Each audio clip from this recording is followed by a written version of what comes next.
Good evening. This is Kiana, and today we are talking about some YouTubers and Twitter users that are discussing a very pertinent issue, which is dealing with the presidential election, Vice President Kamala Harris, and whether Black Americans should vote for her. Now, I don't want this video to come across as a referendum on Vice President Kamala Harris's record as a senator, but we must keep in mind that Vice President Kamala Harris is asking for the Black vote. And so it is important to actually go back in time and look at her history as a senator and to see exactly what she has done for the Black American community. Before we do that, it's important to say that this video is not going to be an attack on Vice President Kamala Harris. This is just a giving commentary and a reflection. It's going to be a very fair video. I'm going to give some fair opinions on what I feel the Black American community should do, what I feel that the Vice President Kamala Harris should do. These are just some recommendations, and it's up to her as to whether or not she will take it or not. So, and before we actually get into those recommendations, it's also important to say that when I am reviewing these videos and these accounts, this is not an endorsement of the person. So, what I mean by that is that I haven't gone into the person's social media account and vetted everything that they said. And that doesn't mean that I agree with everything that they said. Um, just because I'm sharing a message or I'm commenting on a particular video, that doesn't mean that I've actually went through everything that they've talked about in their history and that I'm agreeing with that. So one thing that I dislike is where people are holding me responsible for things that other people are saying and trying to hold me responsible for the commentary and the videos that other people upload, which I think is unfair. If you disagree with anything that is in this particular video, then I think that counter argument is one of the strongest uh, as ways to communicate your message. And instead of delisting my videos or taking them down offline, it's important to just have a conversation about it or a discussion. And that is a space and time that is free to you and I. And I'm here and I'm open. So if there is something that you disagree with, we can actually have a discussion about it. So let's get into it. There was a gentleman by the name of Unholy Rome 3, that's his handle, and he's speaking very critically about Vice President Kamala Harris. But before we actually watch this video and give commentary on it, I want you to listen to what Benjamin Crump has said. Just a moment, or what he's saying. Like Laquan McDonald. You remember Reverend Al, the young man who Absolutely. shot 8 Absolutely. times on video? And they convicted him, and then the judge gave him a slap on the wrist. That's why we're fighting for equal justice for Sonya Massey.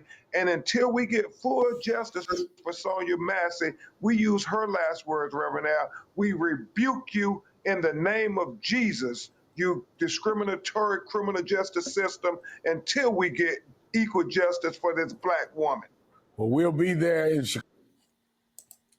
Now, I 100% agree with Ben Crump here.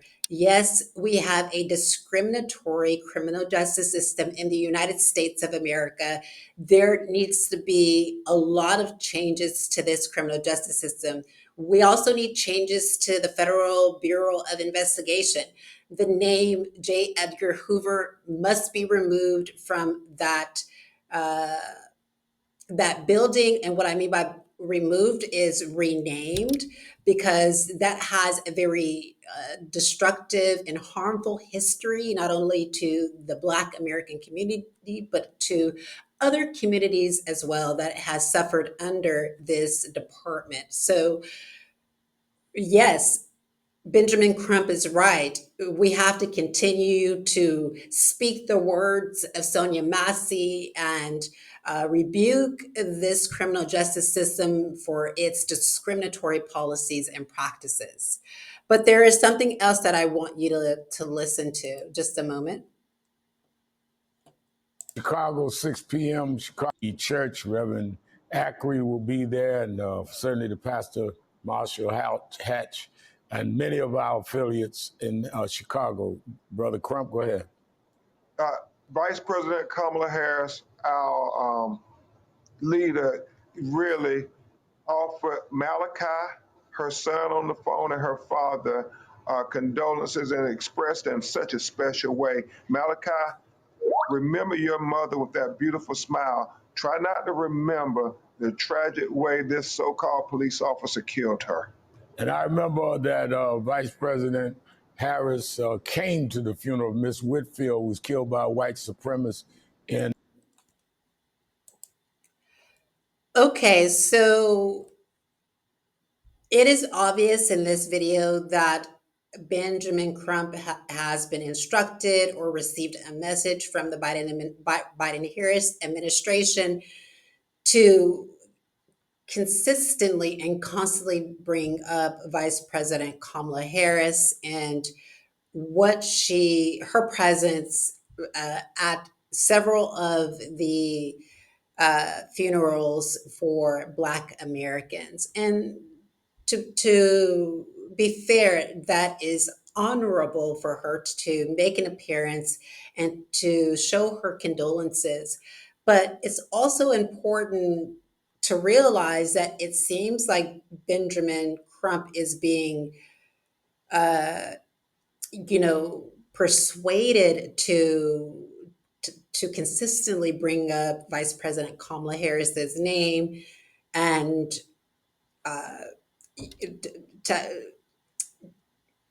at every opportunity. And there are some people that disagree with this, so let's listen to this. Someone had asked me, am I surprised to see some of these pro-Palestine accounts, the same ones with the watermelon emoji in their bio, the same ones who probably marched underground with you, push for Kamala Harris? And the answer to that is no. That is one of the most important jobs for an American liberal to have. Hide behind oppressed people, invade their communities and their spaces, and then turn around and use those very same spaces and communities against those very same people. If you are politically aware, then you should know that we don't even have to go that far back to get a good example. Like, for instance, when Joe Biden got in office and Black Lives Matter stopped marching. Police brutality continued to happen, but the marching, the protesting, the rioting, it stopped. And that's just one of the communities that they had invaded. I mean, look at Occupy Wall Street. The same people that was standing with the natives with Standing Rock is against land back. And now the same liberals telling you to defund the police is now telling you to vote for a cop. So, no, I'm not surprised. Not only because I'm politically aware, it's because it's a tale as old as time. Malcolm X already taught you about this. He already explained the wolf versus the fox. Why don't you get it?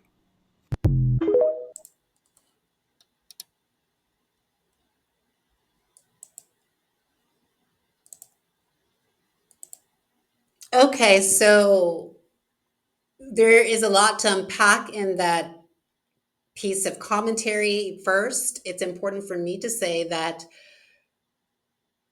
I'm making no comment on the issue of Palestine. This is two separate issues. I understand the plight that the victims in the West Bank and Palestine are experiencing. This is not a uh, going to be any commentary on that. I've written very extensively on protecting the children in Palestine. I understand the plight.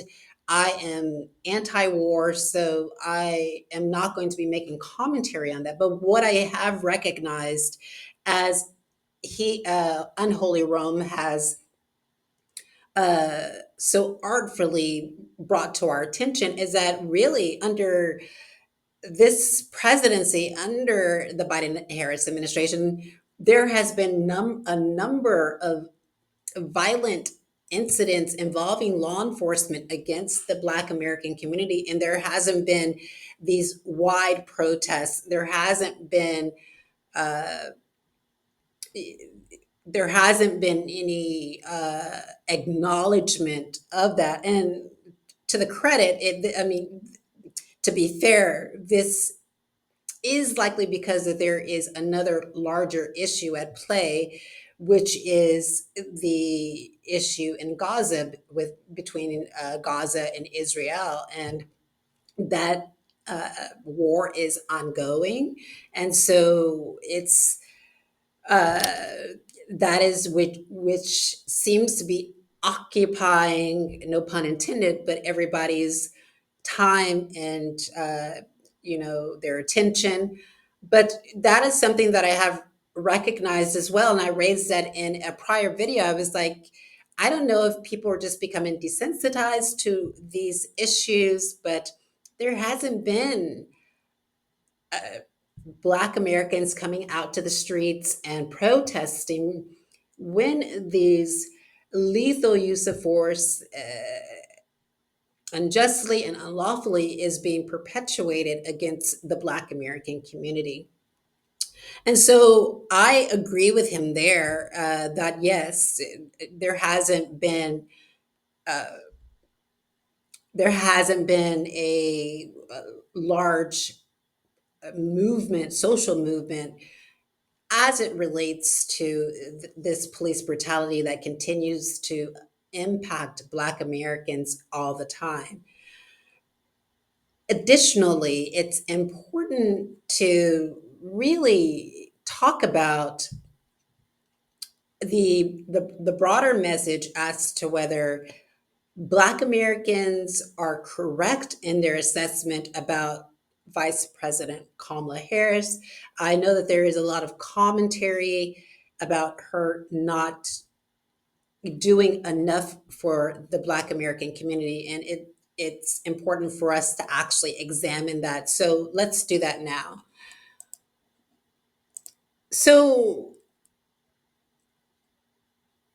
this was introduced in 2020, and it's called the Preventing Authoritarian Policing Tactics on America's Streets Act.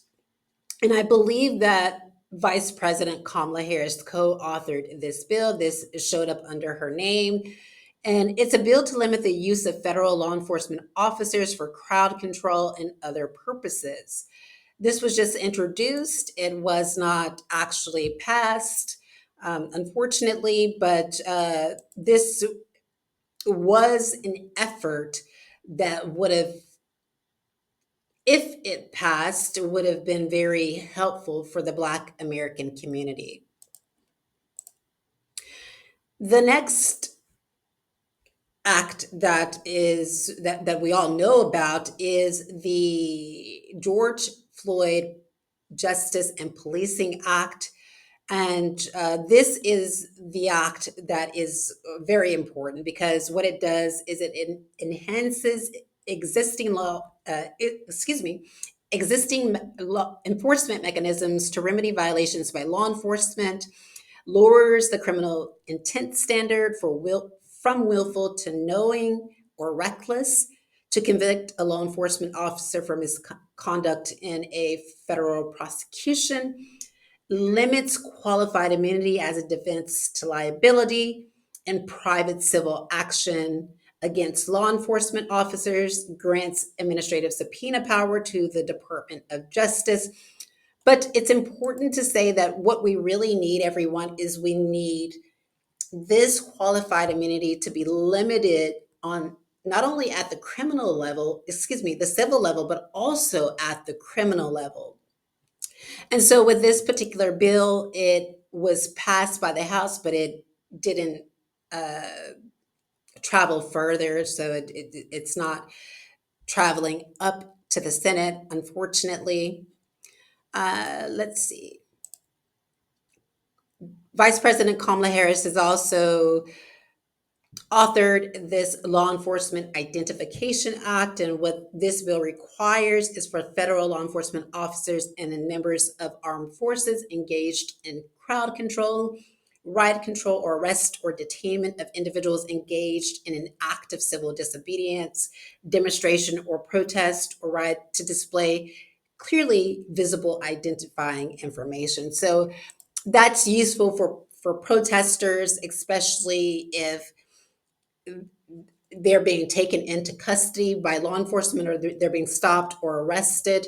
It's very important because they need to identify themselves. And of course, uh, citizens, the civilian population needs to understand who is asking them to, who's giving them directives, who's ordering them to get into a vehicle that looks like it's a police vehicle or an unmarked vehicle. So, yes, that is a very important bill. However, as you can see, that it is still just introduced. It hasn't made it past this introductory phase, unfortunately. So, Kamala Harris has also sponsored the Commission on the Social Status of Black Men and Boys. And this bill actually became law. What it does is it just studies a number of issues such as education, justice and civil rights, healthcare, labor, and employment and housing. But what I noticed about this particular bill, or actually this, being this commission, putting this commission together and studying this particular issue, is that it doesn't actually study issues relating to excessive use of force, law enforcement, police violence, racial profiling, police abuse. Let me see. It does say that they shall appoint one member from within the Department of Justice who is an expert in racial disparities within the criminal justice system, but it does not say anything else about policing, law enforcement, racial profiling, these issues that often impact and negatively and dangerously impact the Black American community. So while it's important to be able to sit around and talk about these issues, it's also very important to really take corrective action and to stop this from happening. And last but not least, Kamala Harris did sponsor a commission to study and develop reparation proposals for African Americans Act. Howsoever, it's important to understand that Black Americans have stated very consistently that this issue of reparations no longer needs to be studied, that the issue of reparations has been studied for a number of years, and now it's time for corrective action. It's time for there to be um, it's time for there to be some movement on this particular issue. Now, we will talk about this in another video as it relates to reparations and the movement that should happen and whether apology is enough. Sometimes in situations like this, saying I'm sorry is really just not enough. And there is a book that I'm reading on that. So I will be sharing that with you probably in the upcoming days or weeks. But to reiterate, African Americans, Black Americans believe that we no longer need any commissions to study the issue of reparations because this has been studied for several years now. Now it's time to really, uh, make amends and to uh, really take the necessary action on this concern for the votership that really wants to see change. Now, in previous videos, I have articulated in one of my prior videos on Vice President Kamala Harris, I have stated that the vice president, the presidency, the Biden administration, the Harris, if there's going to be a Harris administration, they really have the power to make this change. They have extra constitutional powers, and they also have emergency powers. And as I stated in the past, we have recognized that police violence in the United States of America is a public health issue. It is an epidemic of an attack on the citizen population. It really warrants attention from the presidency. Again, with these extra constitutional powers and the emergency powers, when a president can't get cooperation from the judiciary or the legislative branch, then what the president is allowed to do is to exercise the powers of the judiciary and the legislative branch for the greater public good. And in this particular situation, stopping police violence, as we have seen, that has harmed Sonya Massey, a woman who was innocent. She didn't do anything wrong that day. She called law enforcement officers for their assistance and their protection. She was in her own home. She followed their instructions while they were in her home giving her directives. She followed them, and she lost her life. It's an unfortunate situation, and this is something that needs to stop. This is gone on long enough, and it's time for the United States to recognize that this is a serious issue. And if the United States wants to be able to, for Black Americans to not complain about this issue, or to not question as to whether it is a democracy or not, then it really owes it to this constituency to stop this gun violence. Again, all we need to do is look at the case of Sonya Massey, a woman who was in her home. She wasn't threatening, she wasn't yelling, she wasn't screaming, she wasn't fighting, she wasn't hitting, she wasn't doing any of those things. She wasn't using aggressive gestures. She was not doing any of those things at all. And unfortunately, in this particular situation, she lost her life by law enforcement, someone who had been at more than one police station, was hired at different police stations. So there is an argument that people are raising that I feel it doesn't have any merit, that is stating that this man or police that they need extra training. No, what they need to do is they really need to implement the training that they are given. And again, police in situations where the citizen population is asking for health, if it has to do with a mental health condition, or if it just is not a criminal issue, police really shouldn't be arriving on the scene. We need, the United States is a very wealthy country. It's a very rich country.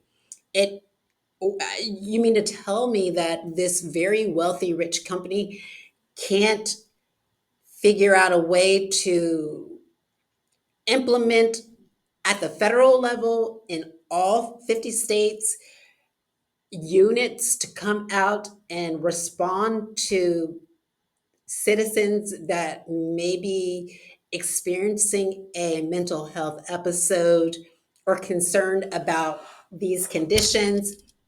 It's it's unfathomable to think that we as a nation can't find the resources to put to the greater good of humanity. And again, as I will reiterate, is that this was a woman who didn't do anything wrong. And I think that now is the time. It shouldn't happen. What we don't want to see is that Black Americans putting all their hopes and their beliefs into Kamala Harris and saying, vote for Kamala Harris, and mentioning the George Floyd Policing Act. We understand that the George Floyd Policing Act is not going to be passed because it doesn't have any bipartisan support. It doesn't have any bipartisan support, so it's not going to pass and it's not going to become law. So what Black Americans really need to be doing is saying, hey, Vice President Kamala Harris, you have the power. If Joe Biden has the power, these two administrations, they have the power, extra constitutional powers and emergency powers to stop this police violence. And this doesn't only benefit Black Americans, but it benefits everyone who may come or who may find themselves in an encounter with law enforcement and move the wrong way, and your life is taken from you. It's a very distressing reality to live in each day. That, just think about it. I want you really to contemplate on it. You call law enforcement for their help and their assistance. And the fact that you're calling them, you're relying on them, but when they come there, you automatically become the person under suspicion. And after you become the person under suspicion, you are now dealing with aggression, and you're now dealing with aggression and violence, unfortunately. So that's just a really very unfortunate situation that we are dealing with. That it even makes me nervous here in uh, it makes me nervous here in another country that this is going on. Like, I get nervous. So not only do I get nervous for what's happening in the United States, but I'm like, oh my God, this is not a good situation for me to be watching this continuously happening in the United States. So this video has gone on long enough. This is Kiana, and please subscribe to this channel at Real Kiana Canada. Again, this is at Real Kiana Canada. We are going to be talking about this in further detail in later videos. Bye-bye.